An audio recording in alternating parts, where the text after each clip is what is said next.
कोई बात नहीं, फिर से एक बार।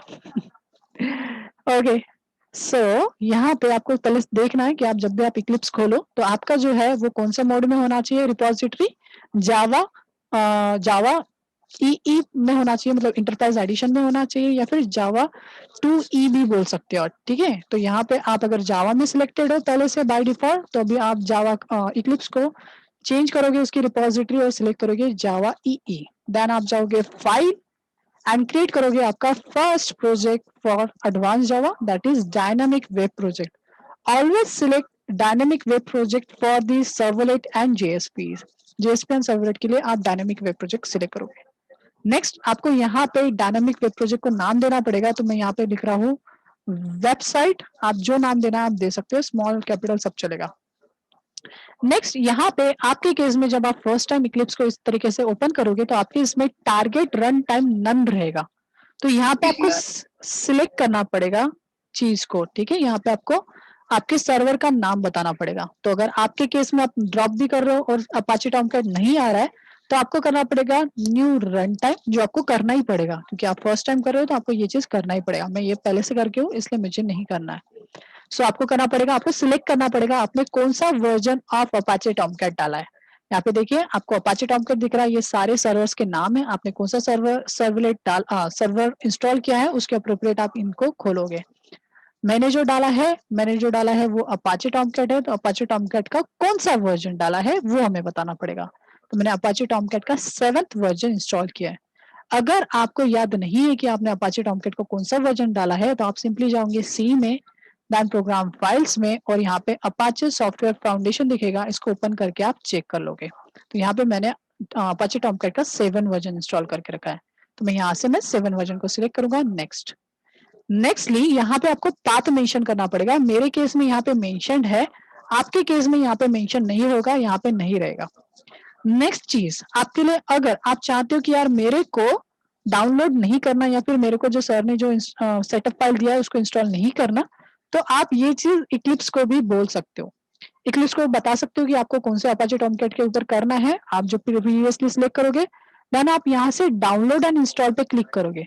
यहाँ पे डाउनलोड एंड इंस्टॉल करने पे ये चीज इंस्टॉल डाउनलोड करता है और इंस्टॉल करता है। अब ये जो चीज है ये रिलायबल नहीं है उतना, बट हाँ अगर आपका लेटेस्ट वर्जन ऑफ इक्लिप्स होगा तो रिलायबल है। मेरे केस में ये रिलायबल नहीं है, मैं आउटडेटेड यूज कर रहा हूँ, नियॉन वर्जन यूज कर रहा हूँ मेरा। सो मेरे केस में ये रिलायबल नहीं है, कभी होता है कभी नहीं होता है। सो मैंने जो इंस्टॉल किया है उसका मैं पाथ दूंगा, तो मैं दोनों चीज बता रहा हूँ। आप डायरेक्टली यहाँ से भी इंस्टॉल कर सकते हो, फिर आपको वो इंस्टॉलेशन करने की जरूरत नहीं है, आपको इक्लिप्स ही इंस्टॉल डाउनलोड और इंस्टॉल करके दे देगा। नेक्स्ट आप यहाँ से ब्राउज करके बताओगे अगर आपने इंस्टॉल किया है तो मैन्युअली। यहाँ पे मैं जाऊंगा नीचे में, मेरा जो था वो सी में है, then programs files and Apache software foundation and simply Apache Tomcat को ऐसा ओपन करूंगा, सिलेक्ट करूंगा और मैं यहाँ से ओके कर दूंगा, देन फिनिश। जैसे आप फिनिश करोगे आपका यहाँ पे सिलेक्ट हो जाएगा। Next dynamic web module version, यहाँ पे बहुत सारे वर्जन है, यहाँ पे सबसे जो लेटेस्ट है वो 3.0 है और आपको भी 3.0 ही सिलेक्ट करना है। उसके बाद कुछ भी मॉडिफिकेशन कॉन्फ़िगरेशन वगैरह करने की जरूरत नहीं है, बाकी डिफॉल्ट छोड़ दो और फिर आप यहाँ से करोगे नेक्स्ट। वेट अ सेकेंड, हाँ अगर आप कहते जावा एप्लीकेशन बनाते थे और आप हमेशा फिनिश पे क्लिक करते थे तो अभी आपको वो हैबिट छोड़ना पड़ेगा। क्यों ऐसा? बिकॉज यहाँ पे एक चीज सिलेक्ट करना पड़ता है, तो आप डायरेक्टली फिनिश नहीं करोगे, यहाँ पे आप सिलेक्ट करोगे नेक्स्ट, देन नेक्स्ट। ये तो बेसिकली ऐसा ही आता है नॉर्मल में भी। देन आप करोगे फिर से नेक्स्ट, एंड यहाँ पे मैं आपको मेंशन कर रहा हूँ, देखो यहाँ पे मैं ड्रॉ करके भी मेंशन कर देता हूँ। आप ध्यान से ये चीज को चेक करोगे, मतलब ये जो है चेक बॉक्स, इस चीज को आप चेक करोगे तभी आप आगे बढ़ोगे। अगर ये चीज नहीं करोगे तो आपका प्रोजेक्ट रन नहीं करेगा, मैं अभी बता रहा हूँ। अब ये क्यों करना है, क्या करना है, ये web.xml फाइल क्रिएट करता है और ये किस लिए यूज होती है हम ये बाद में देखेंगे। अभी फिलहाल के लिए सिर्फ आप इसको चेक करोगे, ठीक है। तो यहाँ पे मैं कर देता हूँ, ये तो मैंने मार्क किया था, अब मैं एक्चुअली इसको चेक करता हूँ और इसको चेक कर लेते हैं। देन आप ये जो बनेगा web.xml फाइल वो वेब कंटेनर के अंदर बनेगा, कंटेंट के अंदर बनेगा। तो यहाँ पे मैं फिनिश कर देता हूँ। जैसे मैं फिनिश करूंगा मेरा एक वेब प्रोजेक्ट क्रिएट हो जाएगा। नॉर्मल प्रोजेक्ट और वेब प्रोजेक्ट में आप डिफरेंस देख सकते हो कि यहाँ पे एक अर्थ का सिंबल क्रिएट होता है, you can see there is a earth symbol, and normal project के ऊपर जे लिखा होता है, सभी नॉर्मल जावा के प्रोजेक्ट के ऊपर जे लिखा होता है, बट डायनामिक वेब प्रोजेक्ट के ऊपर एक अर्थ का सिंबल एंड जे लिखा होता है। नेक्स्ट आप इसको एक्सटेंड करोगे तो आपको दिखेगा कि बहुत सारा कुछ डिफरेंट है as compare to normal Java project. Normal Java project के अंदर सिर्फ और सिर्फ दो ही चीजें दिखती है, एसआरसी एंड जेआरई। जेआरई मेरी कोड लाइब्रेरी और एसआरसी मेरी normal source files. Wait a second, किसी ने मैसेज किया?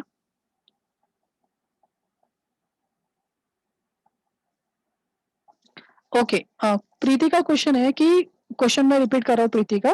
प्रीति बोल रही है कि अगर सर मैंने वो वेब डॉट एक्सएमएल मैंने सिलेक्ट नहीं किया तो क्या मैं बीच में से डिप्लॉयमेंट के पहले क्रिएट कर सकती हूँ क्या? तो आंसर है यस, आप क्रिएट कर सकते हो। मैंने इसलिए बोला कि अभी के लिए आप मैन्युअली चेक करो, जब मैं पढ़ा दूंगा तो मैं बताऊंगा कि किस तरीके से। बट ये चीज आपको क्रिएट करके मिल रही है। जब आप क्रिएट नहीं करोगे, मतलब उसको चेक नहीं करोगे, तो आपको ये फोल्डर के अंदर जाके वेब इन्फो के अंदर आपको मैन्युअली वो फाइल को क्रिएट करना पड़ेगा, इस फाइल को मैन्युअली बनाना पड़ेगा, बस इतना ही डिफरेंस है। अगर ये आप वहां पे चेक कर लेते हो तो ये चीज आपको इक्लिप्स ही क्रिएट करके दे देता है एज अ टेम्पलेट। नहीं करते हो तो क्या होगा, आपको खुद से लिखना पड़ेगा, बिकॉज ये चीजें मेडिटरी है। डिप्लॉयमेंट के लिए ये जो कोड है ये मेडिटरी है। इस कोड के ऊपर आते हैं हम, पहले हम बाकी चीजें देखते हैं। ओके प्रीति, समझा? Gate my point? इसको मैन्युअली बनाना पड़ेगा। अगर आपने सिलेक्ट नहीं किया तो क्या, फिर आप मैन्युअली बनाओ, राइट क्लिक करो, क्रिएट करो एक्सएमएल फाइल। वो चीज हम करेंगे, वो भी मैं दिखाऊंगा कि अगर हमने नहीं सिलेक्ट किया, मतलब वो चीज टिक नहीं की, तो क्या फिर मैन्युअली बनाओ, किस तरीके से बनाना है वो मैं बताऊंगा। यहाँ भी इतनी सारी फाइल्स है, पर किसके ऊपर ध्यान देना वो भी हमारे इंपॉर्टेंट है। तो जितना मैं हाईलाइट कर रहा हूँ अभी के लिए उतना ही, बिकॉज बहुत सारा डेटा है, आप कंफ्यूज हो जाओगे।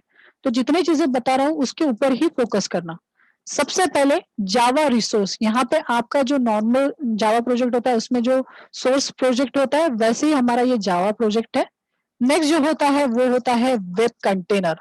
फिलहाल के लिए आपको एडवांस जावा में ये दो फोल्डर के ऊपर सबसे ज्यादा फोकस करना है, जावा रिसोर्सेज एंड वेब सर्वलेट। इनके अंदर ही हम बाकी काम करने वाले हैं। ये तो डिफॉल्ट में ये सारी चीजें जो है बाकी की ये डिफॉल्ट में है, इनमें से हम चेंजेस करते हैं, ये हमेशा डेवलप्ड होते हैं, खुद से क्रिएटेड होते हैं। ये सारा ये लाइब्रेरीज है, सपोर्टिंग चीजें हैं, तो इनके ऊपर ज्यादा फोकस नहीं करना है। हमें जो फोकस करना है वो जावा रिसोर्सेज एंड वेब कंटेनर के ऊपर करना है। ओके, चेक करते हैं उनके अंदर क्या क्या हम करते हैं। रिसोर्सेज के अंदर देखेंगे तो आपको एसआरसी दिख रहा है, जैसे हमारा नॉर्मल जावा प्रोजेक्ट होता था वैसे एसआरसी एंड लाइब्रेरीज। और आपको वेब कंटेंट के अंदर आपको दो चीजें दिखेंगी। आपको दिखेगा meta info, that is meta sorry manifest. जैसे हमारे एंड्रॉइड में भी मैनिफेस्ट होती है वैसे यहाँ पे भी मैनिफेस्ट होती है। सेकंड, वेब इन्फो के अंदर होता है आपकी web dot config file. Okay, तो ये सारी चीजें हमारी इंपॉर्टेंट है, ये फोल्डर्स हम डे टू डे लाइफ में हम यूज करेंगे। अभी हम सबसे पहली एक फाइल क्रिएट करेंगे, किसके अंदर, हमारे सर्वलेट के अंदर, प्रोजेक्ट के अंदर, डायनामिक प्रोजेक्ट के अंदर, और उसको रन करेंगे। सो यहाँ पे बेसिकली एक स्टैटिक पेज बना रहा हूँ, तो यहाँ पे मैं राइट क्लिक कर रहा हूँ। ध्यान देना मैं कहाँ पे राइट क्लिक कर रहा हूँ। स्टूडेंट कहीं पे भी कुछ भी क्रिएट करते हैं, यहाँ पे क्या बोलते, प्रोजेक्ट के ऊपर राइट क्लिक करते हो, यहाँ क्रिएट करते हैं, नहीं। आपको क्रिएट करना है, click on web content. Web content के ऊपर क्लिक करके न्यू करोगे और यहाँ पे क्रिएट करोगे HTML पेज। अभी फिलहाल मैं सिर्फ HTML के लिए बता रहा हूँ, तो आप यहाँ पे HTML पेज क्रिएट करोगे। यहाँ पे देखना है कि वेब कंटेंट ही सिलेक्टेड हो। यहाँ पे जो नाम देना है आप दे सकते हो, बट याद रखना मैंने बताया था कि आपका जो वेब एप्लीकेशन होता है इसको एक एंट्री गेट होता है, या फिर एंट्री पेज होता है, या फिर वेलकम पेज होता है। वो वेलकम पेज का बाय डिफॉल्ट नाम जो होता है वो होता है इंडेक्स। तो यहाँ पे पहला पेज अगर आप बनाओगे तो वो उसका नाम रहेगा इंडेक्स। सर मैंने दूसरा नाम दे दिया तो क्या चलेगा? नहीं चलेगा, कोई इशू नहीं है, बस आपको वेब डॉट एक्सएमएल फाइल के अंदर आपको वो उसको मेंशन करना पड़ेगा कि वो वेलकम फाइल कौन सी है, वो हम अभी करेंगे। यहाँ पे मैंने नाम दे दिया index.html। नेक्स्ट करते हैं और फिनिश करते हैं। ये बेसिक HTML मुझे लिख के देगा। आपको HTML5 चाहिए, HTML4 चाहिए, आप यहाँ से टेम्पलेट सिलेक्ट कर सकते हो। बेसिकली HTML5 ही यूज होता है, सो मैंने HTML5 मांगा है। मेटा डेटा, कैट सेट, ये सब भूल जाओ, बेसिक बेसिक है ये, वैसा का वैसा ही। हमें जावा के कोड्स के ऊपर ज्यादा फोकस करना है। यहाँ पे मैं सिंपल सा हेलो वर्ल्ड वाला फर्स्ट प्रोग्राम बना रहा हूँ। यहाँ पे मैंने सेव किया इस फाइल को, इसको रन करना है। अब ये एक वेब एप्लीकेशन है तो ये हमारा कंसोल पे रन नहीं करेगा, तो इसको रन करना है तो आप क्लिक करोगे राइट क्लिक, एंड आप करोगे रन ऑन सर्वर। यहाँ पे याद रखना कि इसको रन ऑन सर्वर करना है। मैं फिर से एक बार दिखा रहा हूँ। नॉर्मल अगर आप करोगे, नॉर्मल कोई भी एप्लीकेशन आप अगर बनाते हो, जैसे कोर जावा में, और इसको मैं ओपन करता हूँ, राइट क्लिक करके मैं जब रन करता हूँ तो यहाँ पे जावा एप्लीकेशन दिखता है। कभी कभी वहां पे भी दिखता है जावा एप्लीकेशन, तो आप जावा एप्लीकेशन करके रन नहीं करोगे, रन ऑन सर्वर करोगे। सो रन ऑन सर्वर पे ऊपर क्लिक करना है, तो रन ऑन सर्वर। यहाँ पे आपको पूछेगा कि कौन सा सर्वर, एक से ज्यादा सर्वर डाले हैं तो यहाँ पे एक से ज्यादा सर्वर्स दिखेंगे। यहाँ पे मेरे केस में एक ही सर्वर है, that is called as Apache Tomcat 7 version. Selected है, मुझे सिलेक्ट करने की जरूरत नहीं, और ये ऑटोमेटिकली स्टार्टेड भी है, मुझे स्टार्ट करने की भी जरूरत नहीं है। नेक्स्ट करूंगा। यहाँ पे प्रोजेक्ट डिप्लॉय होगा, यहाँ पे आपका जो भी प्रोजेक्ट है वो प्रोजेक्ट डिप्लॉय होगा, एंड यहाँ पे आपको फिनिश करना है। जैसे आप फिनिश करने को जाओगे तो सर्वर पहले से अगर रनिंग फॉर्म में है तो आपका सर्वर को रिस्टार्ट करेगा नया चीज डिप्लॉय करने के लिए। यहाँ पे रन कर दे, और यहाँ पे वो अभी रन होना, अब आपका जो एप्लीकेशन है वो एग्जीक्यूट होना स्टार्ट हो गया। आप देख रहे हो कि ये जो मेरा क्रोम है, क्रोम में मुझे हेलो वर्ल्ड करके लिख के आ गया, ये मेरा एप्लीकेशन रन हुआ है। देखोगे तो यहाँ पे दिख रहा है लोकल होस्ट 08080 जो पोर्ट नंबर है मेरा। नेक्स्ट मेरे प्रोजेक्ट का नाम है वेबसाइट, मैंने प्रोजेक्ट का नाम रखा था। देन उसके बाद index.html जो है ये मेरा इंडेक्स वाला पेज है, that is called as index.html, जो मैंने अभी रन किया है। अब इसको कैसे पता चला कि इसको index.html को रन करना था? देखो मैं एप्लीकेशन डायरेक्टली, ये जो एप्लीकेशन है मेरा, इसको भी रन करता हूँ, कहीं से भी मैं रन करूँ तो भी वो index.application को ही वो रन करेगा। देखो यहाँ पे आ गया, तो ये चीज नहीं सिलेक्ट करना, run on server he select करना हमेशा। मतलब इसके बाद जब भी रन करोगे तो रन ऑन सर्वर करोगे। फिनिश करते हो और देखो ये इसने फिर से उसी को रन किया। देखो यहाँ पे मैं फिर से मैन्युअली भी लिख दूं index.html, तो भी वो इसी को ओपन करता है, और मैं ये नहीं लिखूंगा, डायरेक्टली सिर्फ और सिर्फ मेरे एप्लीकेशन का नाम रखूंगा, तो भी वो वही रन करा। इसको कैसे पता चला कि index.html को ही एग्जीक्यूट करना है? बिकॉज ये चीज बाय डिफॉल्ट आपके web.xml फाइल के अंदर मेंशन है। अगर आप देखोगे यहाँ पे उन्होंने मेंशन किया है वेलकम फाइल की लिस्ट। तो अगर वेबसाइट पे कोई भी विजिट करेगा जिसका नाम है वेबसाइट, तो उसके बाद वो इस वाले में से जो भी नाम की फाइल हमारे एप्लीकेशन के अंदर प्रेजेंट रहेंगी उसको वो रन करेगा। मैं इंडेक्स की जगह पे default.html भी लिखता तो भी ये रन होता था, बट अगर इनको छोड़ के अगर मैं कोई दूसरा नाम लिखूंगा तो वो चीज उस तरीके से रन नहीं होगा, मुझे मैन्युअली उसको रन करना पड़ेगा, जैसे कि मैं आपको करके दिखाता हूँ। जैसे मैं यहाँ पे फिर से एक HTML फाइल क्रिएट करता हूँ, HTML फाइल, एंड यहाँ पे मैं क्रिएट करता हूँ एस्ट्रिक नाम की। सपोज मैंने asterisk.html फाइल किया, नेक्स्ट किया, और मैं यहाँ पे फिनिश कर दिया। यहाँ पे मैं करता हूँ, थोड़ा सा चेंज होना चाहिए इसलिए, वेलकम टू asterisk.in। अगर आपको अभी हेवी लग रहा होगा कि सर ये क्या पढ़ा रहे हैं, तो भाई ये कुछ भी नहीं पढ़ा रहा हूँ, ये तो सिर्फ HTML है, इसके बाद एक्चुअल चीज चालू होंगी। मैंने अभी तक जावा का कोड नहीं दिखाया, यहाँ पे जावा का कुछ भी नहीं है, सिर्फ HTML को फाइल्स में क्रिएट कर रहा हूँ, वो भी web.config के अंदर, बाकी कुछ भी नहीं कर रहा हूँ। यहाँ पे मैंने और एक फाइल क्रिएट की asterisk.html, ये भी एक स्टैटिक फाइल है। यहाँ पे जो हमने इसके पहले बनाया था index.html, ये भी। फिर से एक बार मैं रन करता हूँ, फिर से एक बार मैं इस एप्लीकेशन को रन करता हूँ, रन ऑन सर्वर, एंड मैंने यहाँ पे रन कर दिया, नेक्स्ट एंड फिनिश। यहाँ पे देखो हेलो वर्ल्ड ही आ रहा है, वेलकम टू एस्ट्रिक वाला स्टेटमेंट नहीं आ रहा है, बिकॉज वो वेलकम पेज नहीं है। अगर आप चाहते हो कि वो वेलकम पेज है तो हमें web.xml में चेंजेस करना पड़ेगा। सर अगर मुझे चेंजेस नहीं करना है, स्टिल वो पेज को एग्जीक्यूट करना है, तो आपको नाम बताना पड़ेगा उसका।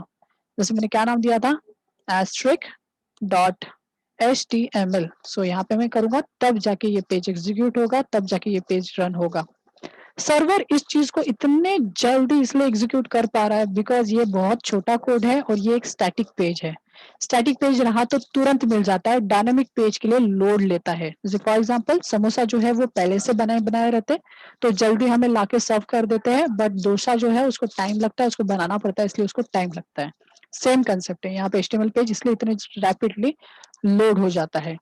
सो वापस चलते, ये बेसिक चीज थी। अगर आप चाहते हो कि यार index.html वेलकम पेज नहीं होना चाहिए, आपका जो है कौन सा पेज होना चाहिए, एस्ट्रिक वाला, तो आप यहाँ पे चेंजेस भी कर सकते हो। जैसे मैं यहाँ पे HTML का हटा दे रहा हूँ, इंडेक्स वाला, और मैं यहाँ पे इंडेक्स की जगह पे मैं करता हूँ एस्ट्रिक्स। तो अगर मैं अभी रन करूंगा तो मेरा एस्ट्रिक वाला रन होगा, बिकॉज मैंने वेलकम फाइल में वो रखा है। सो डोंट वरी, आप चेंज कर सकते, कोई कंपल्सरी नहीं है index, but as a standard rule index dot HTML या फिर इंडेक्स लिखा रहता है, वो होम पेजेस कहलाते हैं। ठीक है, आप चेंज भी कर सकते, कोई इशू नहीं है। So wait a second, and you can see अब जो उसने रन किया है वेलकम पेज, वो देखो डायरेक्टली वेबसाइट विजिट करने पे वेलकम पेज जो मेरा है वो एस्ट्रिक वाला है। आपके ऊपर है कि आपको कौन सा वेलकम पेज रखना है। अब ये था, ये सर्वलेट नहीं पढ़ा है, ये नॉर्मली कोई भी वेब एप्लीकेशन में फाइल्स है उनको रन कैसे करते हैं वो मैंने बताया। ओके, आपके केस में, जैसे मेरे केस में ये क्रोम पे एग्जीक्यूट हो रहा है, आपके केस में क्रोम पे एग्जीक्यूट नहीं होगा मेरे भाई, क्योंकि आपके इसमें यहाँ पे जो ब्राउजर है वो डिफॉल्ट में इंटरनल ब्राउजर लिखा रहेगा। ठीक है, तो यहाँ पे सिलेक्टेड रहेगा। मैं अभी रन करके दिखाता हूँ, तो आपके केस में इस तरीके से रन होगा। तो प्लीज मेरे को क्वेश्चन पूछने के पहले वो चीज चेंज कर लेना, तो जाके फिर आपका दूसरे इसमें जैसे आपको ऐसा दिखेगा, तो ऐसा दिख रहा है मतलब आपका जो है वो इक्लिप्स के इंटरनल ब्राउजर के अंदर एग्जीक्यूट हो रहा है।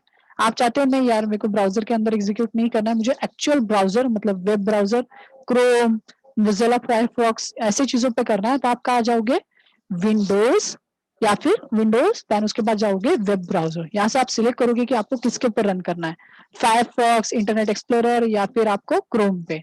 मैं आपको सजेस्ट करूंगा कि क्रोम, बिकॉज वर्ल्ड में कितना परसेंट है, 87 या 88% लोग Google Chrome as a browser use करते हैं। तो आपका एप्लीकेशन आपको चेक करना है क्रोम में चल रहा है या नहीं चल रहा है, बिकॉज ये हमारा टारगेटेड है, टारगेटेड ऑडियंस है। तो अगर क्रोम में चल रहा है तो मतलब सभी में चलेगा। ओके, तो यहाँ पे हम फिर से राइट क्लिक करते हैं, रन करके हम चेक करते हैं। तो यहाँ पे हम रन करते हैं और अभी जो रन होगा ये मेरे क्रोम पे रन होगा।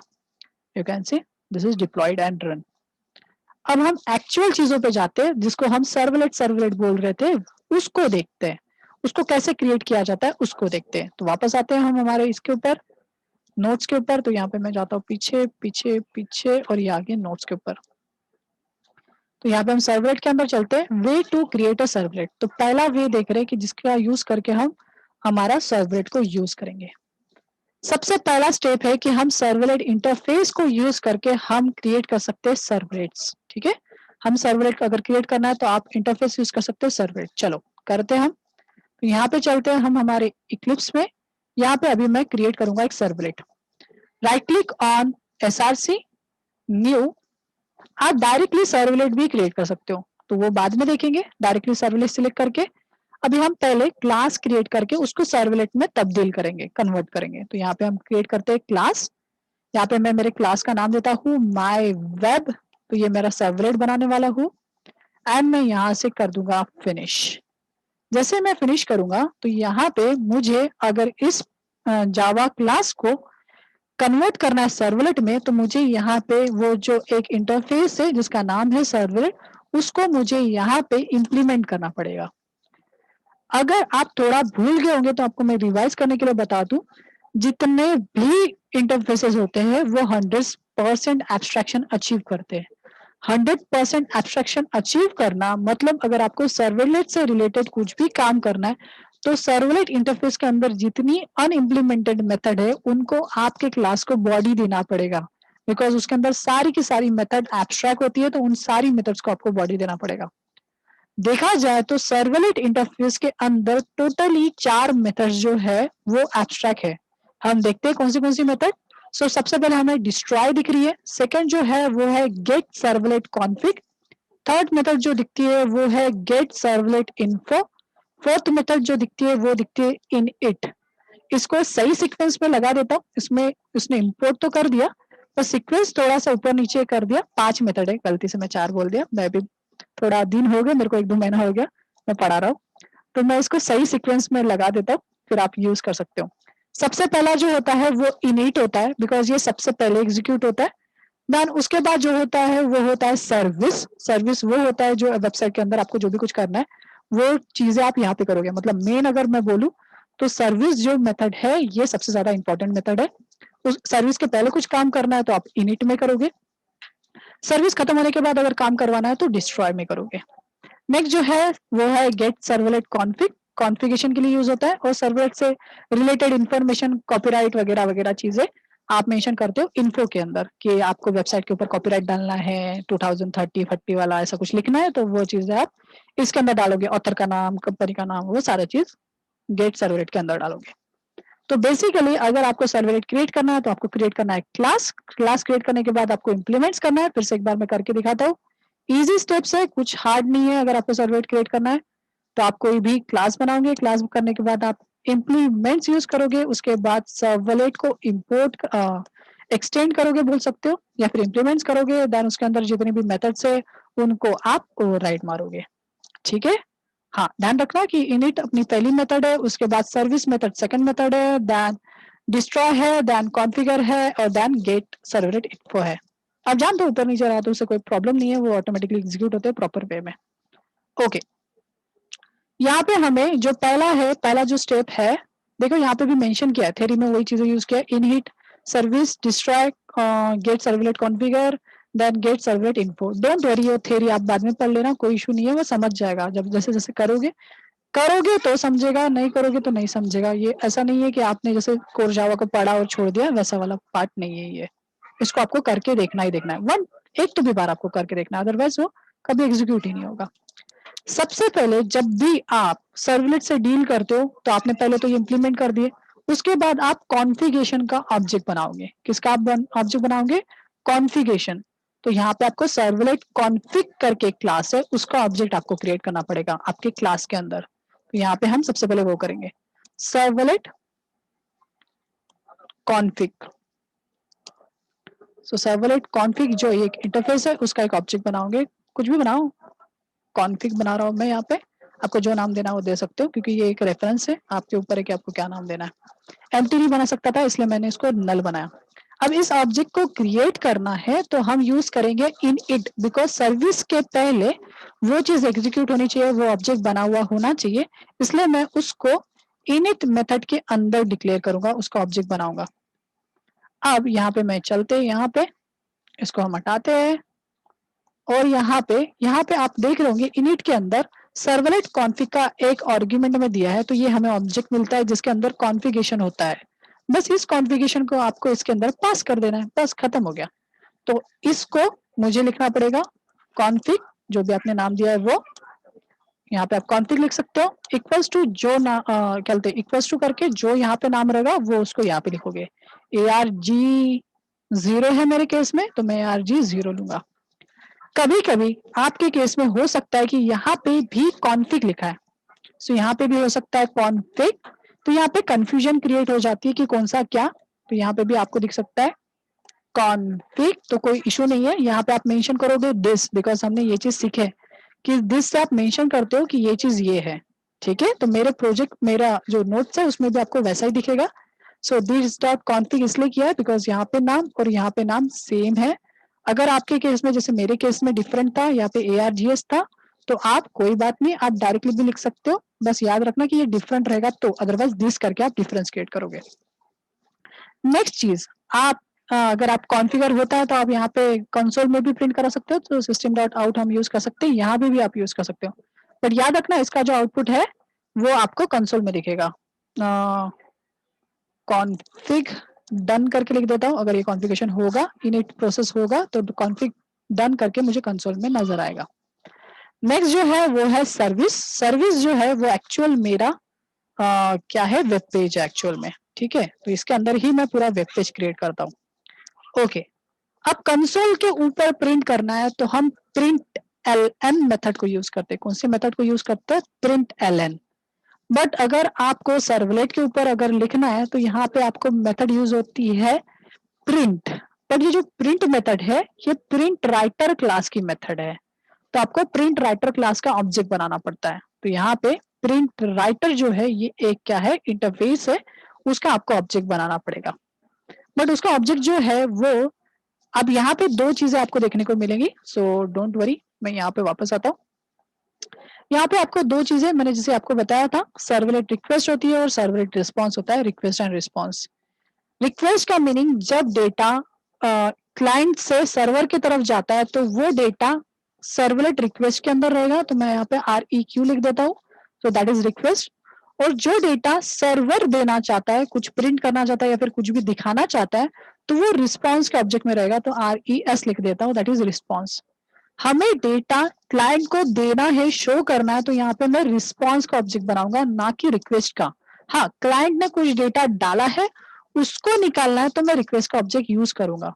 ध्यान में याद रखना है कि रिक्वेस्ट का ऑब्जेक्ट कब यूज करना है और रिस्पॉन्स का। रिक्वेस्ट का ऑब्जेक्ट तब यूज करोगे जब आपको यूजर ने डाला हुआ डेटा निकालना है, और रिस्पॉन्स का यूज तब करोगे जब आपको सर्वर से कुछ आगे में शो करना है। यहाँ पे हमें डेटा मतलब हमें वेब पेज में कुछ डेटा प्रिंट करना है वेबसाइट के ऊपर, तो मैं यहाँ पे रिस्पॉन्स का ऑब्जेक्ट यूज करूंगा। सो रिस्पॉन्स डॉट, यहाँ पे एक मेथड है that is called as set content type. यहाँ पे सेट कंटेंट टाइप से बताया जाता है ब्राउजर को कि यहाँ पे जो वेबसाइट रहेगा, वेब पेज रहेगा, वो किस तरीके से रिप्रेजेंट होगा। तो सेट कंटेक्स्ट टाइप के अंदर स्ट्रिंग फॉर्म में बताना पड़ता है। तो हम ये बता रहे हैं कि इसके अंदर जो डेटा है वो टेक्स्ट टाइप का HTML का डेटा होगा तो HTML लिखोगे, अगर आपका डेटा जावा रहेगा तो आप जावा लिखोगे। तो अभी फिलहाल के केस में हम HTML डाल रहे, शो करने वाले हैं, तो मैं यहाँ पे लिख दिया टेक्स्ट टाइप का HTML है। जब तक आप ये नहीं करोगे, ब्राउजर को समझेगा नहीं कि आप कौन से लैंग्वेज में लिख रहे हो प्रोग्राम। नेक्स्ट, अब आप प्रिंटेबल का, प्रिंट राइटर का ऑब्जेक्ट बना सकते हो। तो यहाँ पे प्रिंट राइटर का आप ऑब्जेक्ट बनाओगे। प्रिंट राइटर, जो भी आपको नाम देना है इसका, मैं आउट दे रहा हूँ। तो प्रिंट राइटर का आउट इक्वल्स टू, यहाँ पे RES वाला जो था उसका यूज करके आप गेट राइटर मेथड को कॉल करोगे।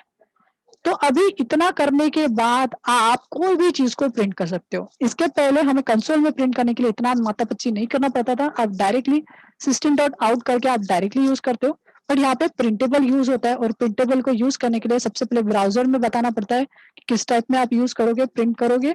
देन फिर रिस्पॉन्स के ऑब्जेक्ट से आप फिर से गेट राइटर को क्रिएट करते हो, मतलब आउट ऑब्जेक्ट को क्रिएट करते हो। जब आप आउट ऑब्जेक्ट को क्रिएट कर लेते हो, अब आप प्रिंट करना स्टार्ट कर सकते हो बाय यूजिंग मेथड प्रिंट। यहाँ पे आप प्रिंट कर सकते हो। इसके अंदर आप पूरा HTML का कोड लिख सकते हो। HTML स्टार्ट कर दिया मैंने यहाँ पे। देन उसके बाद मैं बॉडी क्रिएट कर रहा हूँ। सो बॉडी, और कोई बात नहीं, 10 मिनट का ही समय है और 10 मिनट में क्लियर हो जाएगा।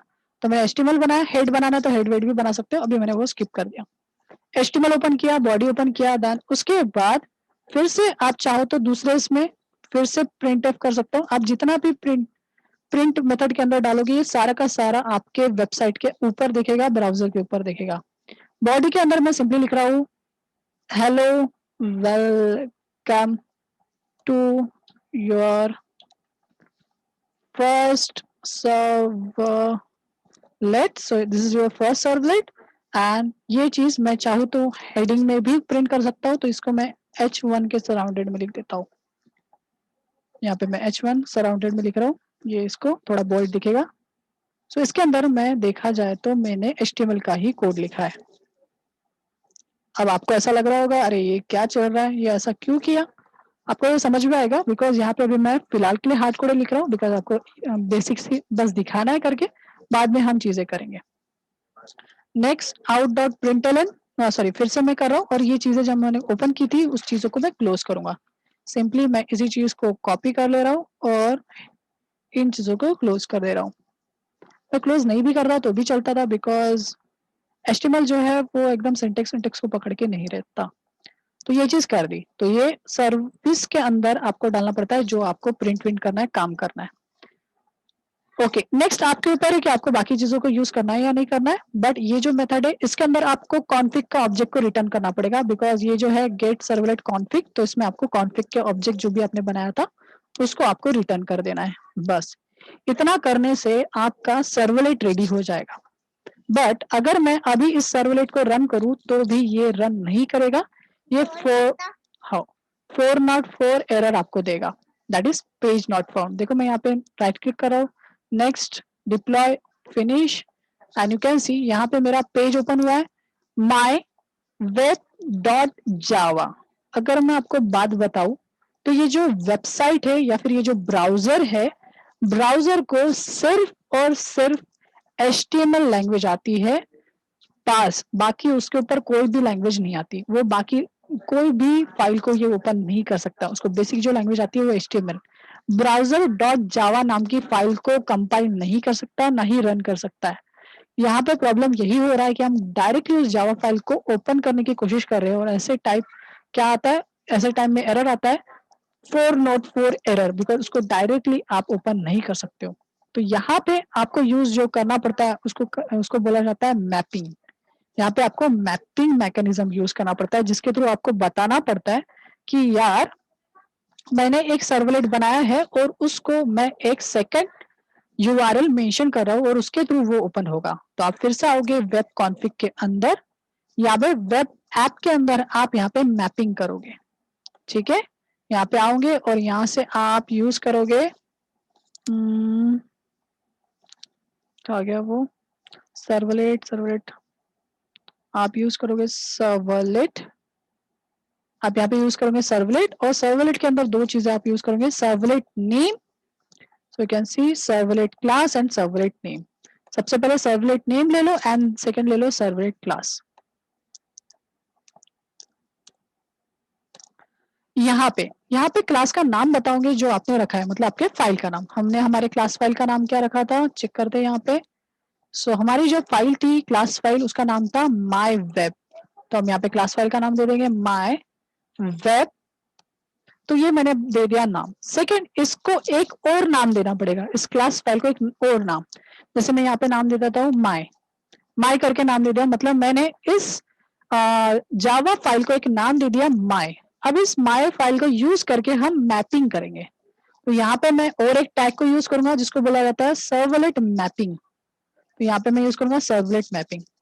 सर्वलेट मैपिंग के अंदर भी दो सब टैग्स है, that is called a servlet name, next one is called a servlet URL. Servlet URL, servlet name क्या होता है, आपने ये जो क्लास है उसको ये नाम दिए, तो ये जो नाम है माई, उसी को आप यहाँ पे यूज करोगे, जिससे रिलेट हो जाएगा कि यार ये जो चीज है वो ये चीज है। ठीक है, और फिर उसका आप यूआरएल बता सकते हो। तो यहाँ पे मैं यूआरएल दे देता हूँ। सपोज मैं बताना चाहता हूँ कि जब मैं माई सर्वलेट करके ले लेता हूँ,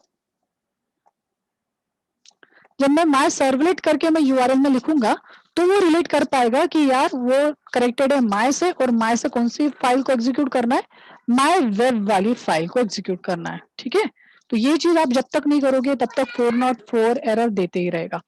सो अभी देखो मैं फिर से इस चीज को रन करता हूँ तो मुझे कोई एरर नहीं देगा। यहाँ पे चलते हैं, यहाँ पे मैं जाता हूँ, ये दोनों तरीके से वर्क करता है। जैसे मैं माई वेब को अगर मैं क्लिक करता हूँ, रन करता हूँ, तो भी वो क्या करेगा, वो वेब डॉट कॉन्फिग फाइल के अंदर जाएगा और देखेगा कि माई वेब के लिए क्या लिखा है। So you can C web dot config पे जाएगा और वो देखेगा माई वेब के लिए क्या लिखा है माई, और माई वेब माई के लिए क्या उसने यूआरएल क्रिएट करके रखा है वो दिखेगा। या फिर अगर मैं डायरेक्टली ये डालूं तो भी उल्टा करेगा वो, इससे वो ये देखेगा और इससे देखेगा कि कौन सी क्लास फाइल को एग्जीक्यूट करना है। तो चलते हैं वापस हमारे वाई वेब के अंदर और रन करता हूँ, next, run and run, next करते हैं एंड रन करते हैं, restart server, and server start हो रहा है एंड यू कैन सी, अरे क्या हो गया, this site can not be reached, connection error, one more time. Okay, कुछ इशू हुआ है, मैंने शायद से मैपिंग प्रॉपरली नहीं किया। तो सर्वलेट मैपिंग एक बार मैं देख लेता हूँ,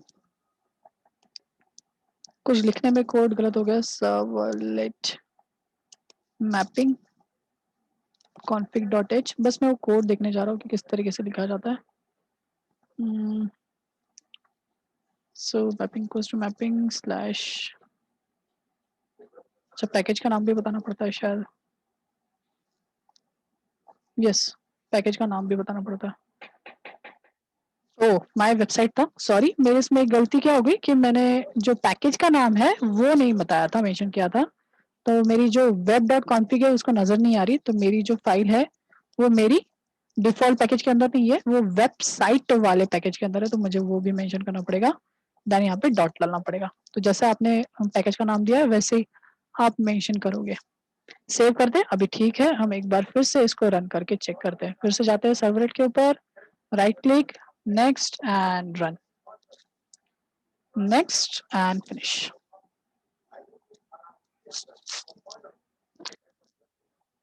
सर्वर क्रिएटेड है, अगर ऐसा होता है तो आप ये पूरा चीज बंद करोगे, ठीक है, और फिर से एक बार चालू करोगे। अगर ये फिर भी रन नहीं हो रहा है तो आपको ट्राई करना है कि पूरा इक्लिप्स बंद करो और फिर से स्टार्ट करो। कभी कभी ऐसा होता है। डिटेल के लिए होस्टिंग फेल टू स्टार्ट, ये स्टार्ट नहीं हो रहा है। सर्वर्स यहाँ पे जाके आप इसको स्टॉप करो। कहा गया? Stop stop stop stop stop. शायद नीचे ही था।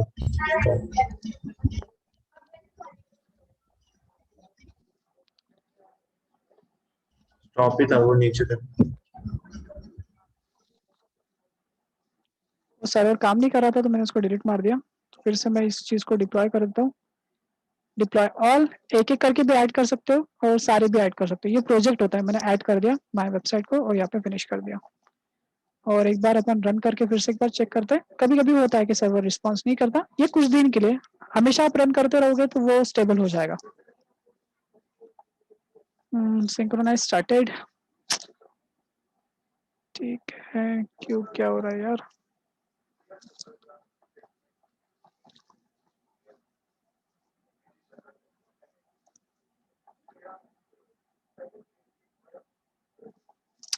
मेरे एप्लीकेशन का इशू नहीं है, ये सर्वर स्टार्ट नहीं हो रहा है। ओके, इस सिचुएशन में लोग बहुत बार अनइंस्टॉल मारते हैं। ये हमें पता है कि बहुत लोग ना सर्वर को अनइंस्टॉल मारते हैं। सर्वर अनइंस्टॉल मारने की जरूरत नहीं है, कुछ दिन दो उसको, वो स्टेबल हो जाएगा। जैसे 2 मिनट, अभी सेशन तो खत्म हो जाएगा 1 मिनट के बाद। मैं इसका जो चीज है वो स्क्रीनशॉट मार के आपको भेज दूंगा। ये प्रोजेक्ट प्रॉपरली वर्क कर रहा है, बस यहाँ पे सर्वर प्रॉब्लम दे रहा है, ठीक है। कल मैं फिर से ये प्रोजेक्ट को फिर से एक बार बना के दिखाऊंगा, बिकॉज वन टाइम में ये चीज समझ में नहीं आती, मेरे को खुद को समझ में नहीं आई थी। तो ये कल मैं फिर से रिवाइज करूंगा और फिर से फिर आगे की चीजें पढ़ाना स्टार्ट करूंगा। कल से मोस्ट ऑफ प्रैक्टिकल्स रहेगा। डोंट स्किप द टॉपिक, एक भी टॉपिक स्किप करोगे एडवांस जावा छत के ऊपर से जाएगा, कुछ भी समझ में नहीं आएगा। मैं स्ट्रेट फॉरवर्ड बोल रहा हूँ आपको कि सर्विट इतना इजी नहीं है, जेएसपी इतना इजी नहीं है, ठीक है। एक चीज समझेगी पूरा चीज समझेगा, नहीं तो बस करने के लिए करोगे। जितना कोर इजी है उतना एडवांस इजी नहीं है।